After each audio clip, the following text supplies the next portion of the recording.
תשמר באייפד. כן.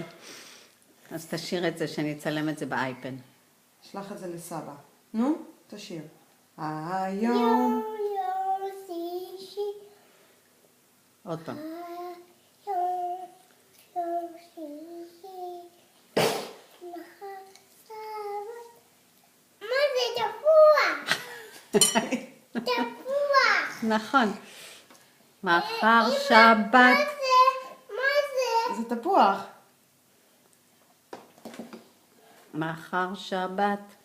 שבת, שבת, מנוחה. היום יום שישי.